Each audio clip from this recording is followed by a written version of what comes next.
baik, bismillahirrahmanirrahim. Assalamualaikum warahmatullahi wabarakatuh. Waalaikumsalam warahmatullahi wabarakatuh.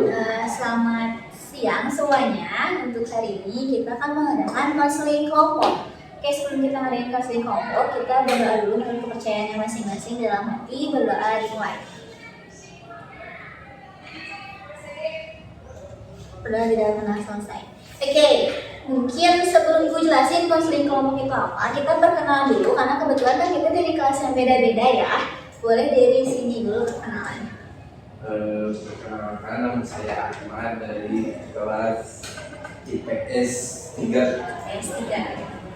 Perkenalkan, nama saya Rizkyani dari IPS 3. Perkenalkan, nama saya Latifah dari kelas IPA 1. Perkenalkan, nama saya Leri dari IPA 2. Oke, jadi kan ada kenalan ya masing-masing. Jadi Ibu mau ngejelasin dulu nih konseling kelompok itu apa. Mungkin dari kalian ada yang belum ngerti konseling kelompok itu apa. Jadi konseling kelompok itu adalah suatu bantuan kepada individu dalam situasi kelompok. Yaitu kelompok itu kan lebih dari 1 sampai dengan 12 orang. Nah, yang bersifat ini adalah pencegahan dan penyembuhan serta diarahkan pada pemberian kemudahan dalam perkembangan dan pertumbuhan. Jadi nantinya kita ini akan saling memberikan saran satu sama lain mengenai masalah yang masing-masing teman-teman ini hadapi kayak gitu. Nah, di dalam konseling kelompok ini kita memiliki asas yang harus terpenuhi. Oke, nah yang pertama asasnya itu adalah asas kerahasiaan, di mana kita membahas ini hanya di dalam kelompok ini. Jadi ketika sudah selesai kelompok ini, Ibu harap teman-teman menjaga rahasia yang ada di sini. Jadi jangan diumbar ke teman-teman lain selain kelompok ini. Terus yang kedua ada asas kesukarelaan, di mana teman-teman ini harus sukarela dalam memberi pendapat, menjelaskan masalah kalian, gitu. Terus keterbukaan juga, jadi teman-teman ini harus bisa terbuka dengan teman-teman lainnya agar nantinya teman-teman lain bisa memberi saran tepat sasaran gitu. Jadi nggak ada yang ditutupin gitu.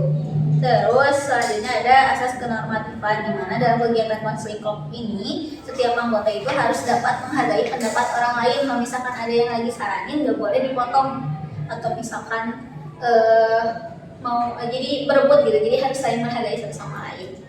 Kayak gitu mungkin. Nah, tadi kan udah nih 4 asasnya. Ibu dapat Ibu tuh udah mengelola anket yang kalian isi kemarin. Nah, dari 4 kalian ini dari semua kelas, 4 orang ini adalah orang-orang yang memang tingkat disiplin dirinya rendah. Nah, Ibu mau tanya dulu nih, kenapa kalian mengisi angket di tingkat yang rendah gitu? Mungkin dari berarti mana? Kalau aku biasanya kalau dikasih tugas sama guru tuh suka dinanti-nanti.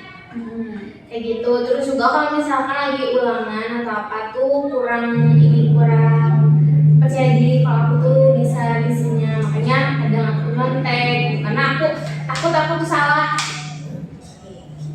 Jadi Kalau Ray, permasalahannya kurang dalam manajemen waktu, sehingga Ray ini jadi dikatakan kurang disiplin dalam mengatur waktu gitu. Ada kalanya waktunya belajar malam-malam malah ke kafe gitu ya, biasa anak muda jadi.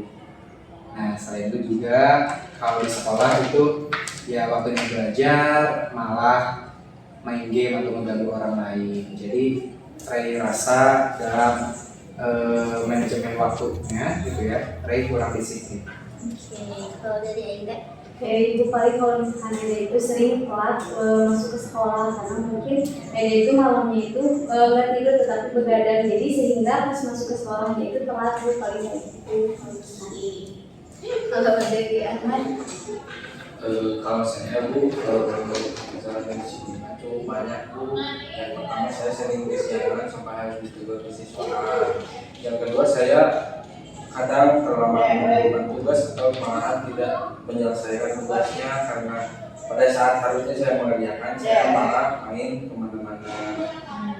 Jadi saya bingung Bu, harus menyelesaikan tugasnya harus yang mana dulu, harus tugas apa dulu, sedangkan semuanya mepet Bu. Kalau saya kebanyakan permasalahannya di pengerjaan tugas dan telat. Oke, Oke, karena kan jadi teman-teman udah mengungkapkan nih masalah ada masing-masing. Menurut kalian agensi yang lebih baik didulukan yang mana nih? Kenapa Ahmad?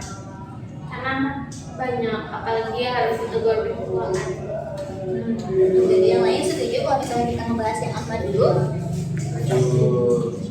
Oke, jadi kan kita baru tahu secara luarnya aja kenapa Ahmad bisa telatnya segala macam. Kita belum tahu nih, boleh diceritain dulu nggak Ahmad kenapa sampai dia tegur ke siswaan?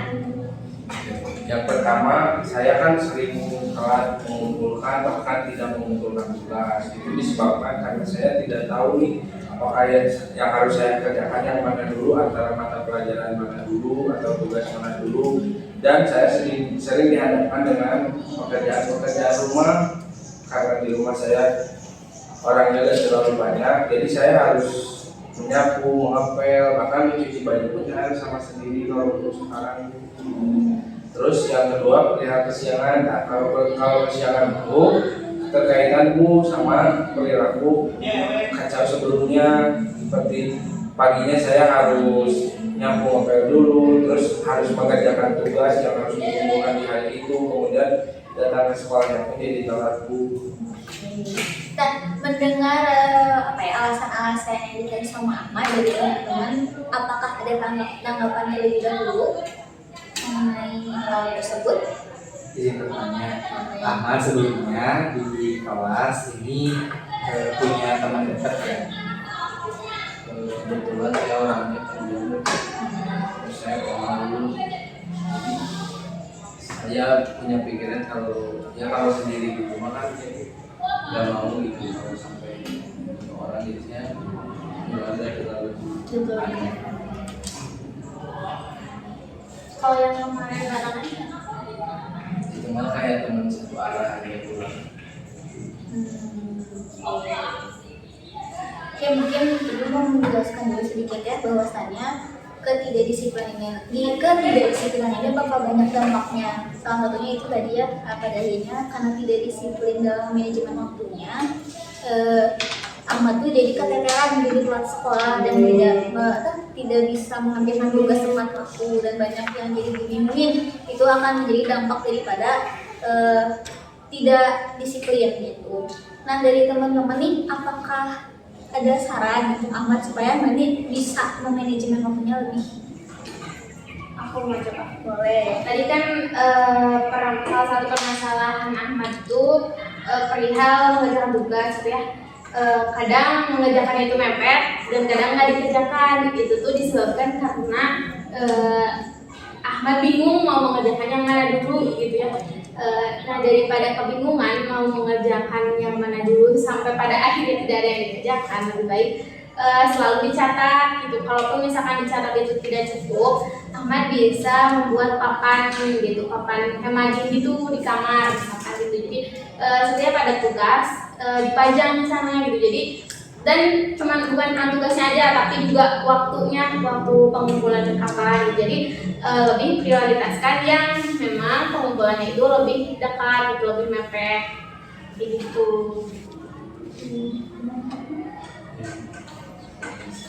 Kalau dari Ray sih melihat dari cerita tadi, tapi apakah Ahmadnya ingin merubah ke arah yang lebih baik dari diri sendirinya atau sekarang masih nyaman dengan zona nyaman Ahmad yang memang ya udah seberjalannya aja?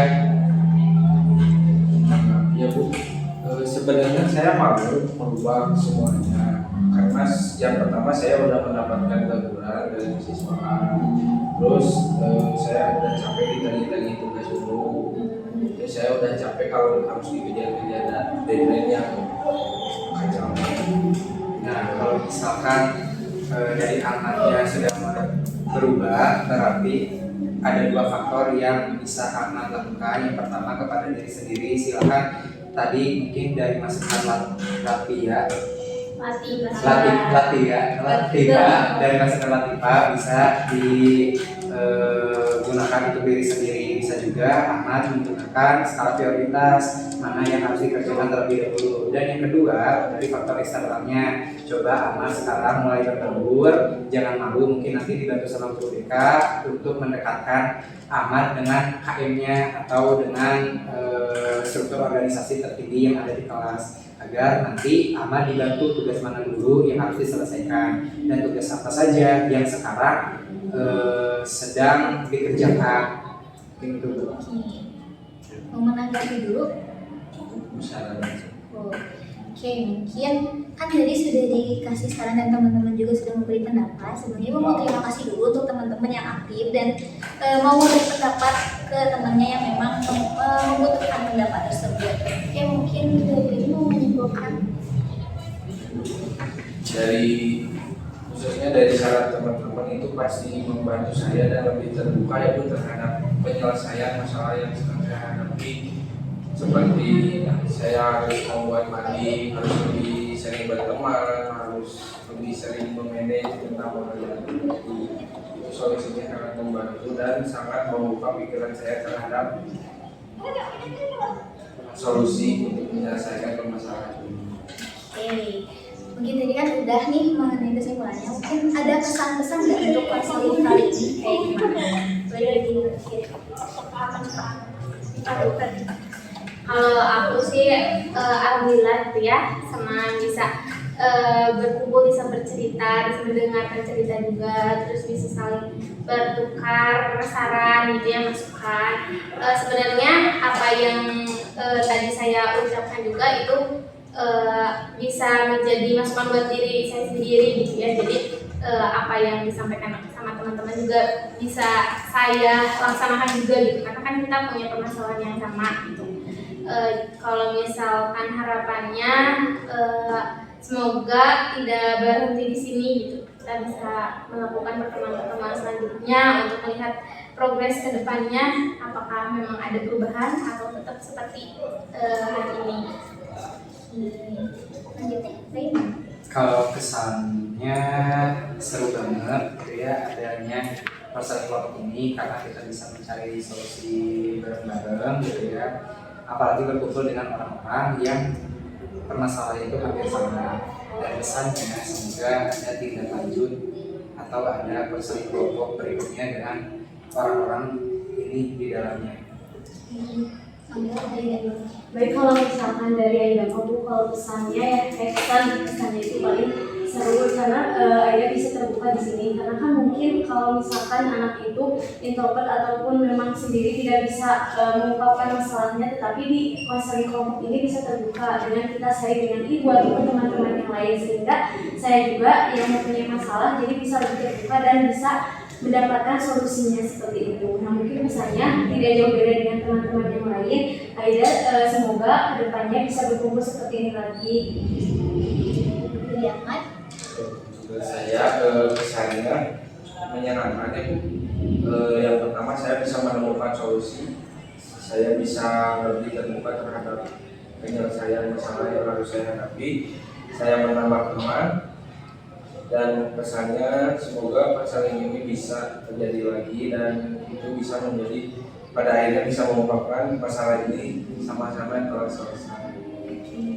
Oke, mungkin tadi kesan-kesannya udah, tapi sebelum penutupan Ibu ada satu game namanya 1, 2, 3. Jadi kalau misalkan 1 tepuk 1 kali, kalau 2, kalau 3 tepuk 2. Oke, tepuk 1, tepuk 2, tepuk 3. Oke, ini diacak ya. Tepuk 2, tepuk 1, tepuk 2, 1, 3, tepuk 4. Ya intinya di situ. Semoga teman-teman menikmati closing untuk pertemuan kali ini. Sampai jumpa di closing selanjutnya. Wassalamualaikum warahmatullahi wabarakatuh. Waalaikumsalam warahmatullahi wabarakatuh.